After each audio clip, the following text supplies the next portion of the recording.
Hello, boys and girls. This is Ken from Vanderone Gardens, just preparing for a plant sale.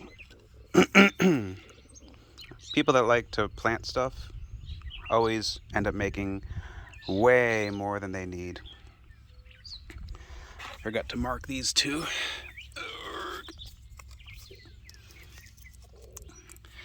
So, what do we got going out for sale? Purple. What does that say? Oh, purple ghost scorpion over there. It's like I should have recognized that one. And then we got some habaneros, red habaneros, Carolina Reapers, a bunch of them here. Some just plain old ghosts. Somebody's been eating my plant leaves. And I mean, if it was really bad, I could spray some neem oil. And when you do spray the neem oil, you gotta make sure you get them on the top and the bottom. I did see a slug. Whoop. This is a KSLSB. Anybody have a guesses what that could be? KSLSB. So if you go on YouTube, you'll find a guy named Kang Star, and this is his lemon starburst. Jalapenos, orange glows, another purple ghost scorpion over here, and a habanero red, which is a cross between a jalapeno and a habanero. Down here we got some Scotch bonnets. And then this is, oh yeah, these are awesome. These are the Thai ornamentals. And I don't know why they call them ornamental. I mean, they produce tiny little, pods about that big in 4 different colors. And they're just so tasty. So that's a black pearl, that big one right here. That's another Thai with some buds. So somebody's getting a great plant that's just ready to go. Speaking of which, there's a Fresno. And he, or she, or it, has a pepper already. So that's awesome. Some Bishop's Crown. There's a couple of green peppers. And by the way, this is a perennial plant sale from the Garden Club. Well, pepper plants are perennials.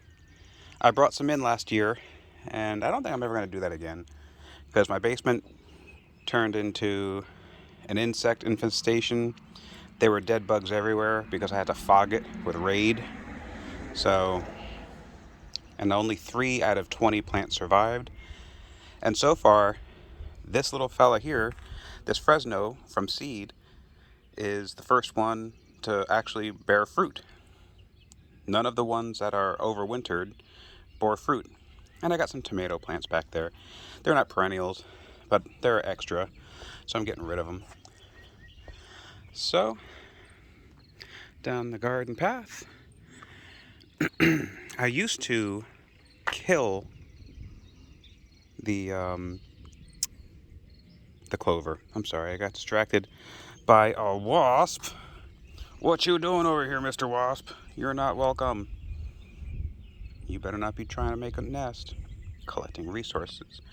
These are some more bean plants that I seeded.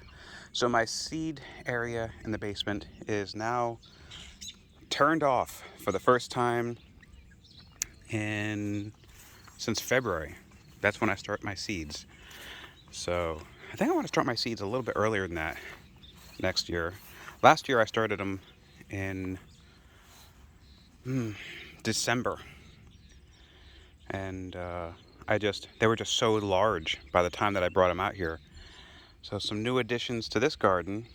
I planted a couple more beans and a couple more peas because they didn't take so good. And onions. So the beans and peas, what I did was I soaked them in water overnight, and then I put them on a paper towel that was moist, and I kept the paper towel moist and dark, and then finally they started to sprout. I think that's the reason why, because these I just put dry bean seed in, and only one out of this entire row of the beans, and of the peas, only that one. Wait, those could both be beans. Oh, that's the pea. right there. So I gotta get a pole to support them. And the broccoli's coming up. So everything in here, the radishes and the lettuce, every single thing in here is from seed, except for those onions. And this is what the beets look like. And you might notice all of these strings of wire around. Well, I'm not sure if I don't see anybody around, but there are bunnies all around this yard, and they would devastate this garden. So if you listen carefully, actually I can barely hear it now, is there's a slight tap, tap, tap. So the electric fence is in shelter. It's in that corner of the greenhouse, and wires are running down from the electric fence over to a junction over here.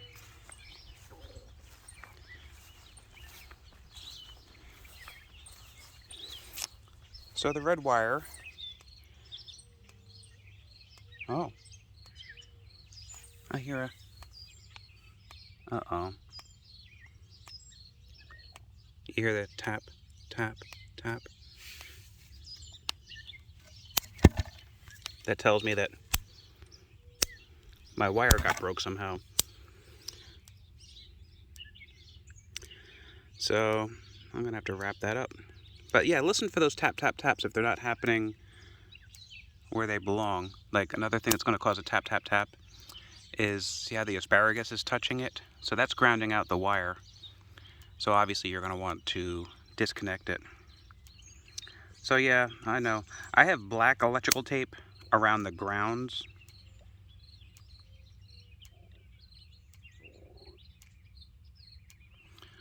And, you know, you terminate it to any part and just make sure that there's continuity all the way to each string. And when I was designing this, I thought, you know, I probably don't need to go all the way up top because I'm not trying to protect from bear. I'm only looking for bunnies. And you see how the poles do go down kind of low, but they might have gone lower than I wanted them to. So that's why I got these nail-in supports that are just about an inch or two above the bottom board. So, you know, because you got to know what you're hunting when you do your hunting. And I was hunting rabbits, and I expected there to be a rabbit over here nibbling at my stuff. But if you see, no rabbits got in here yet. Another thing I was seeing cat paw prints all through here. And, you know, when I was getting these beds ready. And so to defend against the cat paw prints and the bunnies, I had to string electrical wire. It got a little weird over here because I know that a rabbit could probably get under there, obviously, but they're not going to want to once they get shocked because they're going to have to actually brush up against it. So, but yeah, so that's the focus of today is how to protect your produce, your resources. You know, also I put it up here for the bees. You know, and so far I haven't had any bear attack. But then again, I've never seen a bear up here. And then I guess another part about protecting your resources is not only the protection itself, but also in the intelligence. So over here, I don't know if you can see back there, I got a trail cam. And the trail cam has the whole garden covered and the greenhouse and its entrance just to see what, if anything, is wandering in to our area. So, in protecting a resource, you need to have the intelligence, you need to know what you're protecting against, and then you need to secure your stuff from the bad actors. So, another bad actor against bees is skunks, and they'll climb up and they'll scratch that that box. And so and then the bees will come out, and then they'll eat the bees. Well, there's no scratch marks on these, but also I don't see no scratch marks on here. So you might notice I've got the 1-inch entrance reducer. So today or this weekend when I do my hive inspections, I think I'm going to widen that up to 3, depending upon how strong that colony is.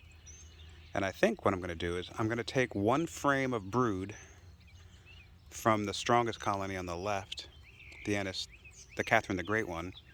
I'm going to shake the bees off, and then I'll put the brood in here. And what that'll do is it'll give this box a jump start. Oops, somebody just hit me in the back of the head.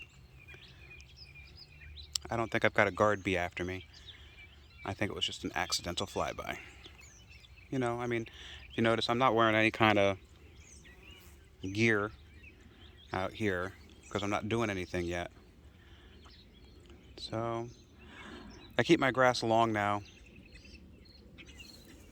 There's all sorts of things I do for these creatures now. And this nice little basin here, my brother gave this to me a long time ago, and it's seen better days. And the pump broke, but now it's good for watering these bees. They love it. Okay, so let's wrap up this video with just a peek at what's going on inside that. Oh, man. I guess I should have used thicker gauge wire. That's the other thing about the wiring. Typical household wiring is what, 12 gauge or 14 gauge? Well, if you look at the ratings on voltage, those are only rated for 600 volts. Well, there's 20,000 volts going through this system right now. So, and I get it that this wire is only, what is that, probably 16 gauge stainless steel wire. But your supplies, you don't want them to be too, oh, one of those wires is a grounding wire. Yeah, because you need to have 3 6-foot grounding wires to properly ground according to the instructions on my Tractor Supply electric fence back there. I'll take a closer picture, but see the green peppers that I have in this bucket for the past month? He's not any bigger than the one that I'm selling on the plant sale. And that's how the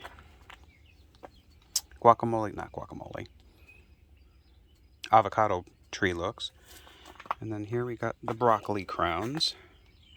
So I'm supposed to wait until they're the size, the outsides are the size of rice, I guess. I guess I mainly just need to look for the difference in size and make sure that they're not getting too big. And because then it'll start going to seed shortly after that. So even though grocery store broccoli is huge, you have to let each plant tell you when it's done when you grow it in the wild here. And that's more cucumbers and the inside beets. I think the inside beets are doing much better than the outside beets. You know, tomatoes. I planted all sorts of onions in here from seed. All of my onion seeds didn't work. I got more radishes. That's what my tomatoes look like.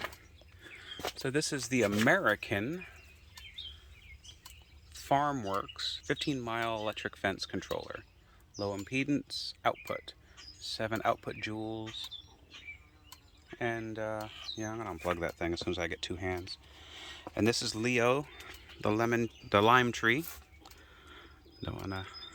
And the Austins gave it to me, and I think there was like, I don't remember there being all of these beautiful buds on here, but that was only like a week ago. But it looks like Leo is budding like crazy. I gotta do some research on how to trim Leo back and when I should trim him, and how aggressive I should trim him. Got a marigold. Lost one of my marigold flowers to the windstorm that happened the other day. So this cucumber is going crazy, like they do. So they're going to grow all up and across. I'm hoping to have cucumbers hanging from the ceiling. in here. And that poor aloe plant, I tried to rescue it. It's got one tendril that's still green. So I broke off a couple early on and tried to get them to root. But my typical way of doing that is to keep everything moist, but I don't think aloes like it moist. So I don't water this aloe as much as I water everything else. You know, and they often say, let your plants tell you when they want water. So I'm not going to water these guys because none of them look droopy. I mean, this one, now that I'm saying it, this one kind of looks droopy. But some of these guys are getting big, and some of them are staying small. I mean, the ghosts and the habaneros, I mean, those were late. I was expecting, I had so many ghosts that I had overwintered. Oh, speaking of overwintered, so this is the current state of 2 of the overwintered plants. And I mean, they're doing okay. No, wait, I don't think the far one is. Well, this one definitely is, right? Because you see the stick coming up. So that one was overwintered.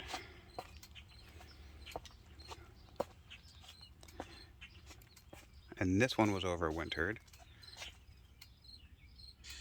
But, you know, I mean, it doesn't look like I'm getting any early fruit. So really, what was the point in keeping a light on and a heater on and keeping these things watered all winter long?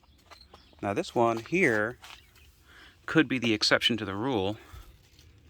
I mean, we got flowers. So with all those pollinators right outside, I might have to lift the sides of this greenhouse up and roll them up in time to that bar on the midway, so that way the bees can get in here, because I'm not sure that these guys are getting pollinated. Another neat thing that happened, I don't see any praying mantises here. This video's getting long, 17 minutes. But hey, little fellas, are you afraid to drop? Is that what your issue is? I mean, because look at them. They're not... They hatched. See, I'm afraid to put them too close down here, because if I water, I'm going to soak them.